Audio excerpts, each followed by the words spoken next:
Et si une rencontre imprévue pouvait bouleverser votre monde en un instant?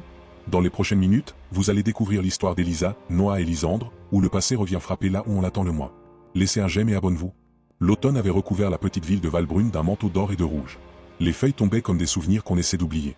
Elisa, 26 ans, marchait seule sur le vieux pont en bois, serrant contre elle son écharpe brune. Depuis 3 ans, elle tentait de reconstruire sa vie après une rupture douloureuse. Une rupture qui avait tout brisé. Une rupture qui portait un nom, Lysandre. Aujourd'hui, pourtant, elle n'arrivait pas à chasser ce pressentiment étrange qui lui serrait la poitrine. Tu es silencieuse aujourd'hui. La voix douce de Noah la ramena à la réalité. Il était son meilleur ami, son soutien, son pilier depuis l'effondrement de son monde. Et depuis quelques mois, quelque chose de plus naissait entre eux. Un tendre glissement, un rapprochement discret, fragile, précieux.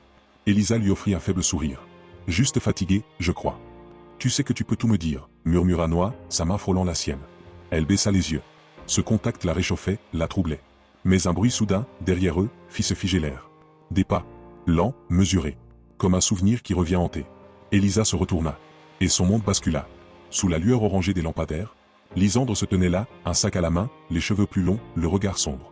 Son regard accrocha celui d'Elisa, et il y eut un frisson de glace dans l'air. Noah se plaça instinctivement à côté d'elle. « Je suis revenu », dit Lysandre, sa voix grave vibrant sous la pluie fine qui commençait à tomber. « Pourquoi maintenant » souffla Elisa, incapable de bouger. Un sourire triste étira les lèvres de Lysandre. « Parce que je ne t'ai jamais oublié. » Le cœur d'Elisa se serra brutalement. Et celui de Noah éclata en silence. Lysandre s'avance, déterminé, et annonce qu'il n'est pas revenu seulement pour s'excuser, mais pour récupérer ce qui lui appartient. À votre avis, que va-t-il se passer et qu'auriez-vous fait? Dites-le moi en commentaire, et je vous dis à demain pour la suite.